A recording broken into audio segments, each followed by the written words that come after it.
Senhor Presidente, senhoras e senhores deputados,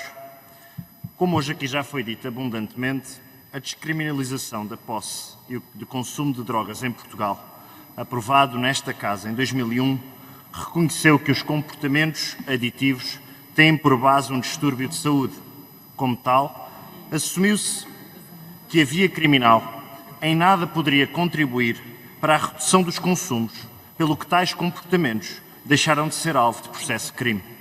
Em alternativa, os consumos passaram a constituir uma contraordenação social e foram desenvolvidos mecanismos que procuraram assegurar ajuda e apoio especializado ao consumidor. Contrariando os receios à época, não se verificou um aumento dos consumos em Portugal, quando em comparação com os demais países da União Europeia, nem se verificou um incremento do chamado turismo de narcóticos do nosso país. Na realidade, Portugal tornou-se uma referência mundial pelo caráter inovador da sua legislação, pela redução da carga que estes casos representam no sistema judicial, pelo impacto neutral que teve nos padrões de consumo e, sobretudo, por assumir a questão das dependências como um problema de saúde individual e pública.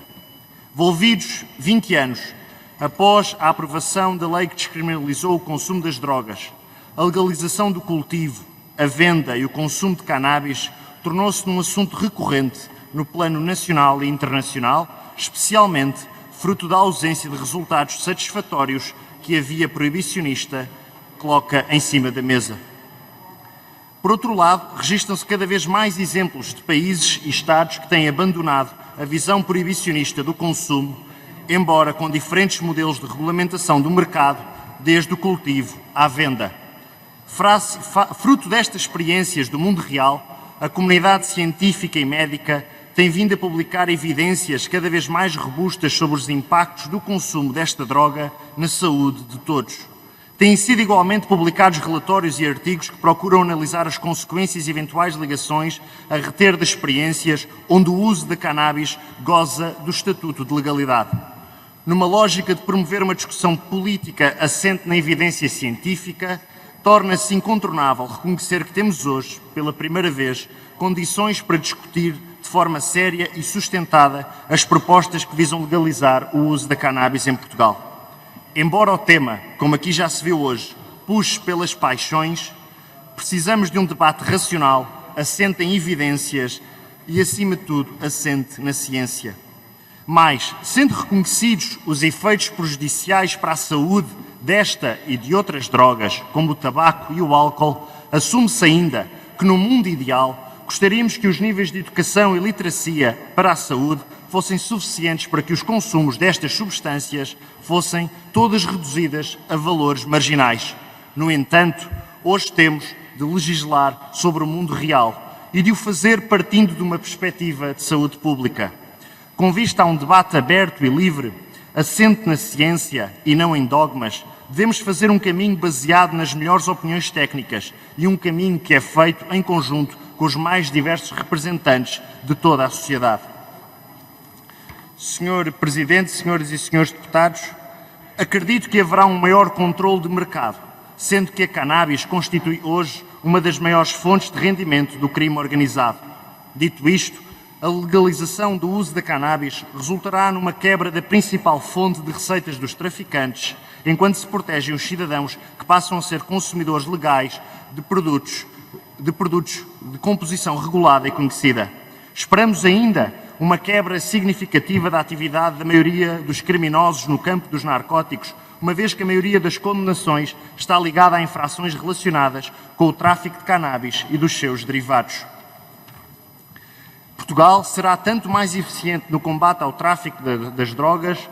quanto conseguirmos ter os meios disponíveis para as entidades policiais e de investigação criminal. Tal configura uma importância particular pelo facto de Portugal continuar a ser um importante ponto de trânsito do tráfico internacional.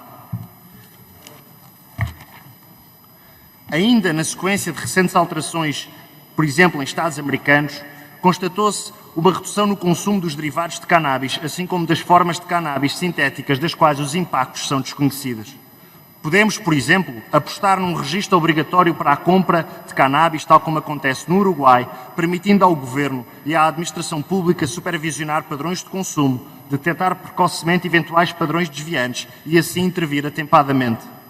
A venda regulamentada de cannabis gerará igualmente uma importante fonte de receita fiscal que pode ser utilizada no combate ao tráfico de drogas, na prevenção de consumos, no tratamento de dependências e na promoção de políticas de educação para a saúde.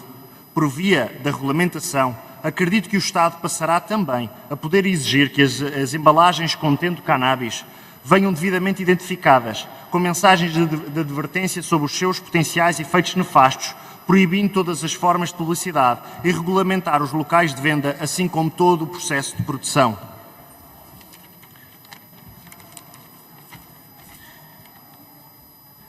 Senhor Presidente, senhoras e senhores deputados, neste debate que conjuga os nossos conceitos de liberdade e responsabilidade, acredito que na fase de especialidade, com o contributo de todas as bancadas, poderemos chegar a uma legislação que traduza aquilo que nós aqui pretendemos. Um caminho que, no final do dia, reduza a oferta e o consumo das drogas no nosso país, combata eficazmente o tráfico, previna e trate melhor as dependências, incremente os níveis de educação, mas, acima de tudo, que não feche e que não permita que a nossa sociedade continue a ignorar um problema que todos sabemos que existe e que o que importa é legislar da melhor forma para que o consumo de drogas diminua a médio prazo. Muito obrigado.